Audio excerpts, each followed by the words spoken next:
The worst part wasn't the fall. The worst part was lying in the ICU, hearing my mother whisper to my father, "It's a shame she didn't die instantly.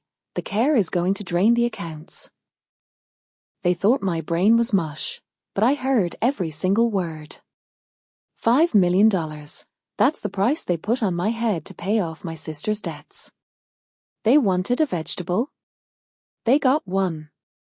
But this vegetable recorded their death warrant. "Your Honor, my daughter is no longer with us. The lights are on, but the house is empty." Arthur's voice cracked with practiced precision. I sat in my wheelchair, 34 years old, watching him dab at a stray tear. He played the part of the devastated patriarch perfectly.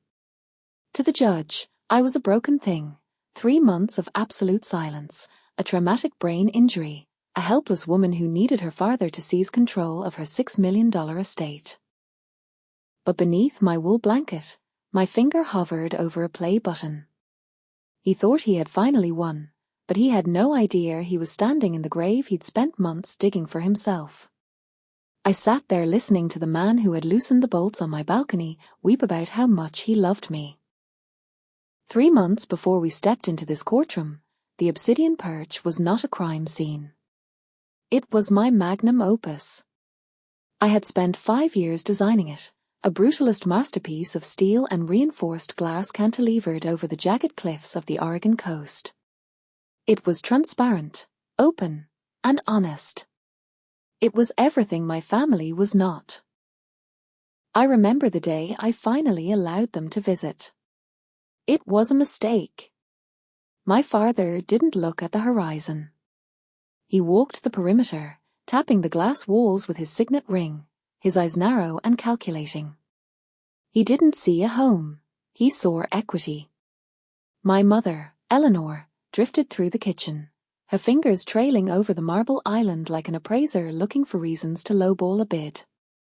And my sister, Chloe, the golden child who had never earned a cent in her life, simply lounged by the infinity pool and asked if the Wi-Fi reached the guest wing. They moved through my sanctuary like vultures inspecting a dying animal they planned to strip bare.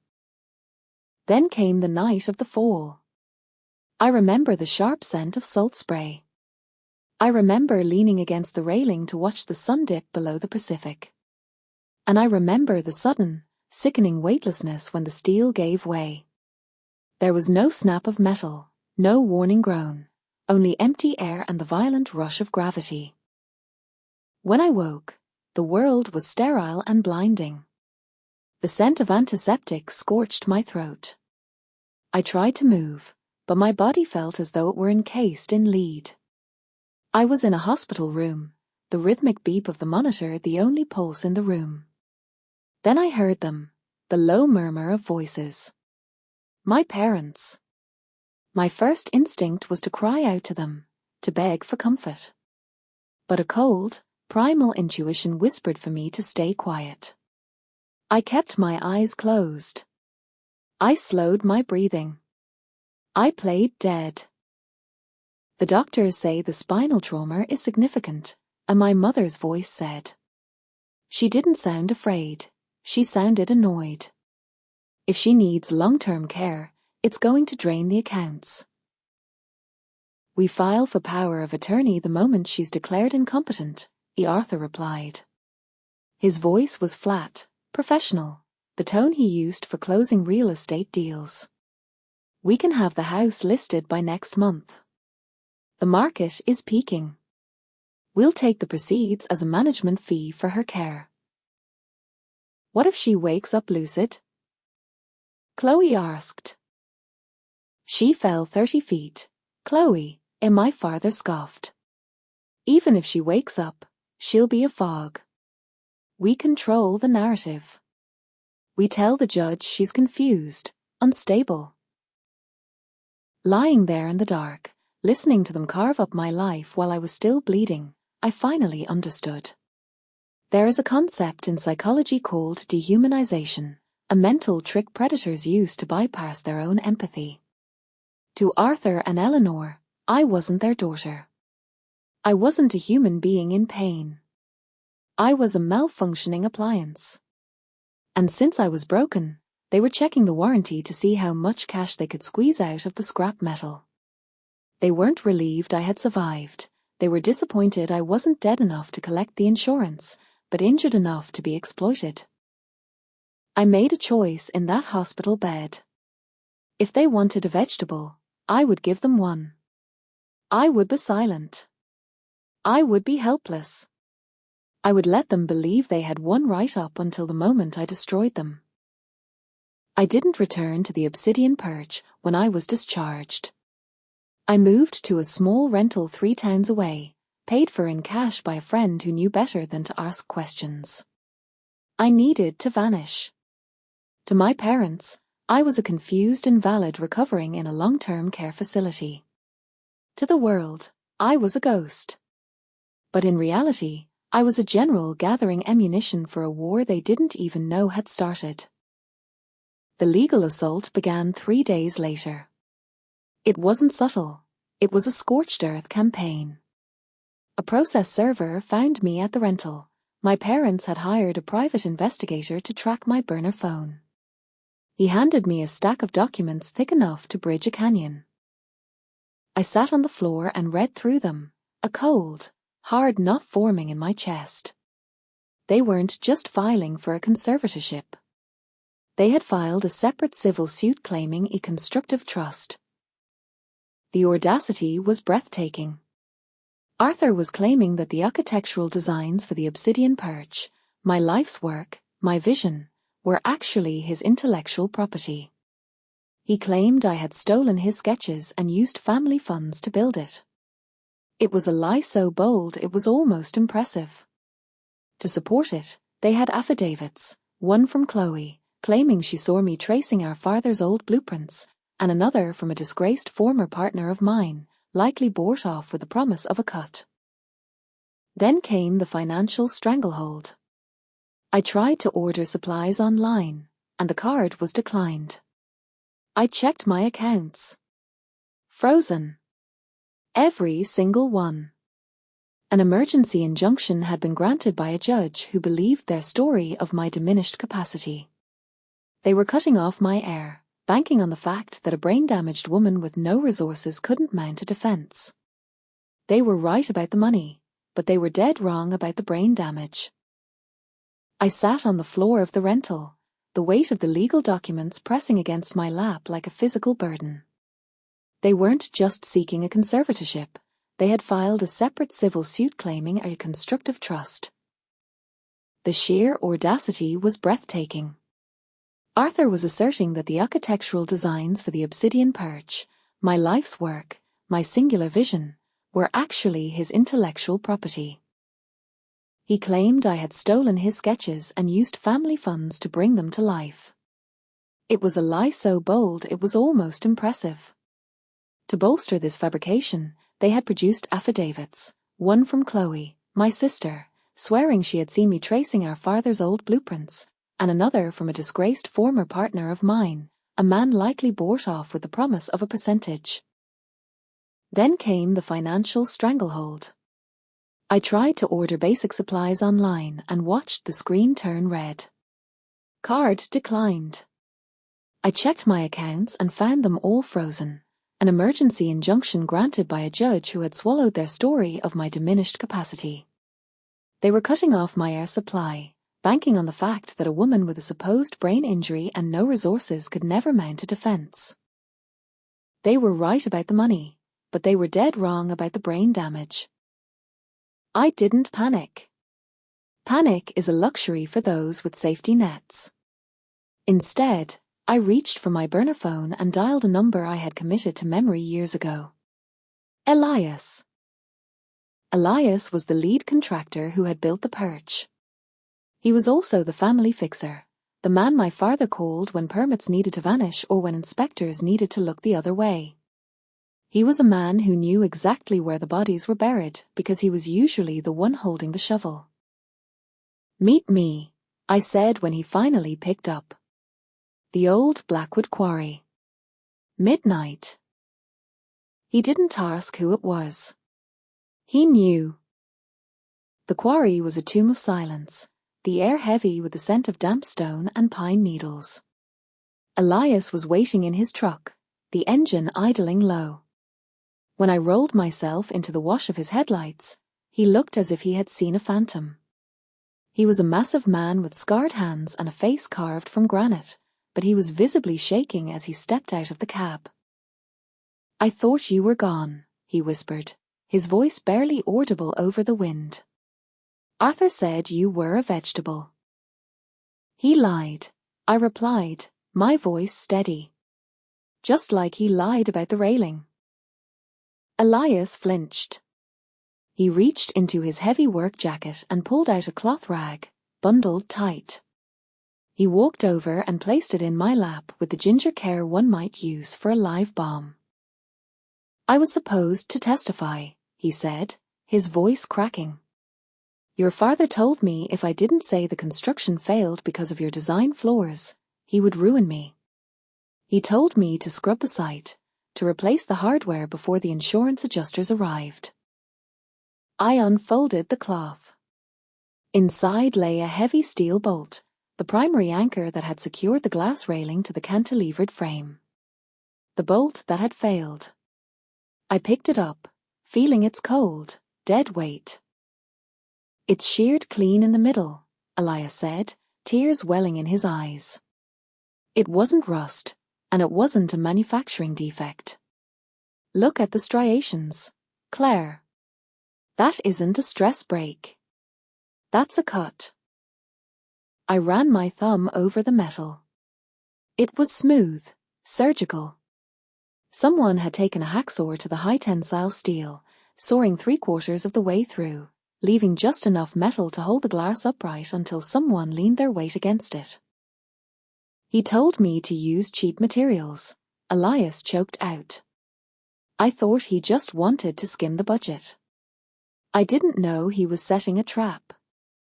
I didn't know he was trying to kill you." I closed my hand around the cold steel. The realization hit me with the same crushing force as the pavement had months ago. This wasn't negligence. This wasn't just greed.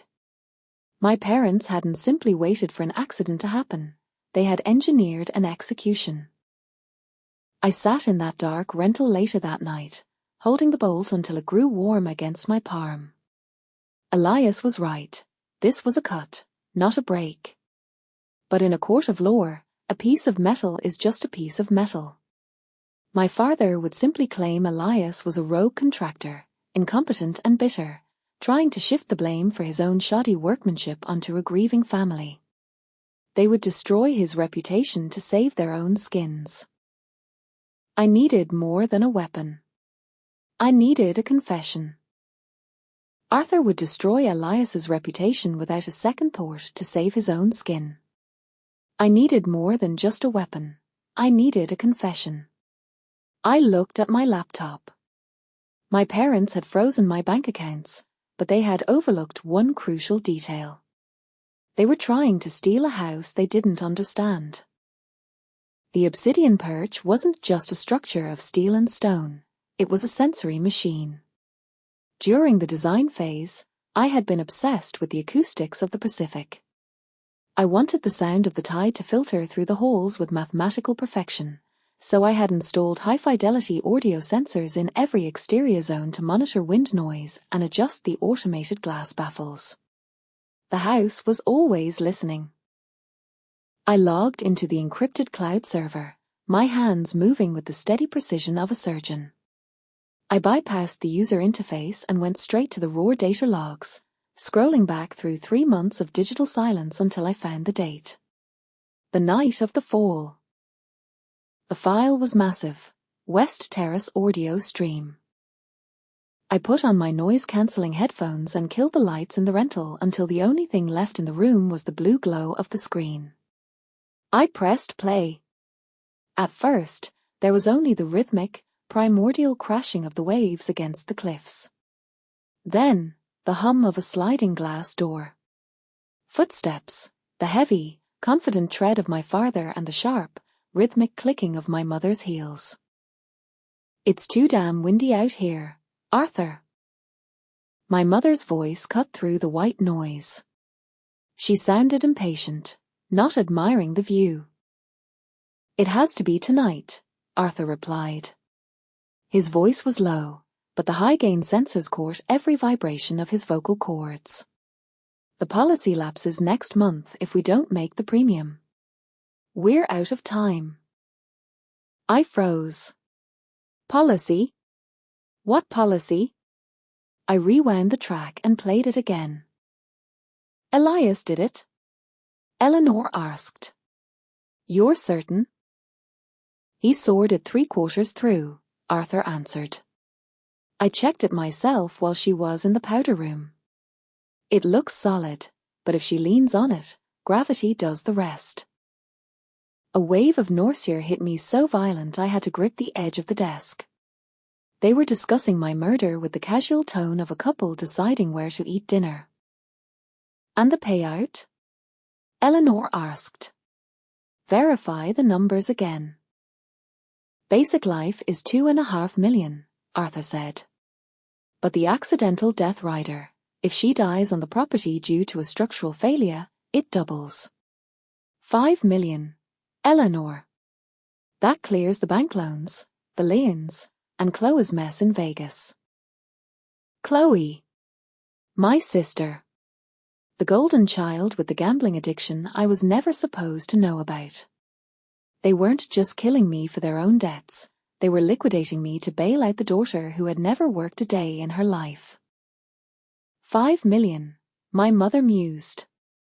There was no horror in her voice, only a sickening sense of relief. "That cleans the slate. Just make sure she goes out there. Get her to toast the sunset." "She trusts me," my father said. "She's desperate for my approval. If I ask her to show me the view, she'll walk right off the edge." I tore the headphones off, the silence of the room crashing over me like a physical weight. On the screen, the audio waveform confirmed the unthinkable.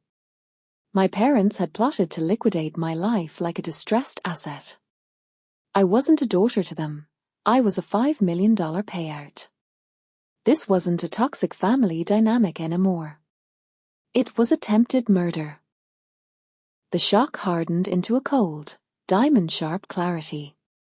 If they wanted to prove I was incompetent, I would show them exactly how wrong they were. I saved the recording, backed it up to 3 different servers, and sent it straight to my counsel.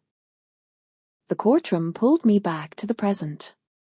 My parents sat there, draped in practiced grief, as the judge prepared to grant them an emergency conservatorship. This was their moment of triumph. Until I rolled my wheelchair forward. For 90 days, I had said nothing. I had let them believe I was a hollowed-out shell, playing dead the way prey fools a predator. But my silence had been a strategy. "I am not confused, Your Honor," I said. The room went deathly silent. "And I am not brain damaged. I have spent the last 3 months listening to my parents forge records, dismantle my assets, and plan my execution." I patched my phone into the court's audio system. Their voices filled the room, the chillingly casual discussion of insurance premiums, the sabotaged railing, the toast to the sunset. The mask fell from my father's face. My mother turned ashen, her hand flying to her throat. Chloe cracked instantly, sobbing out a confession as the bailiffs closed in to take Arthur into custody. 6 months have passed since that day. They are currently awaiting trial for fraud and attempted murder. Chloe is in federal custody for her role in the conspiracy. The life they tried to strip from me is finally my own. I rebuilt the obsidian perch, starting with a new steel balcony railing that will never, ever fail. People tell me I should find a way to forgive them because they're my parents. But DNA isn't a life sentence. Cutting them out wasn't an act of cruelty, it was an act of survival. I didn't lose a family, I made room for a better one. And standing on that balcony now, With the world steady beneath me, I finally feel free.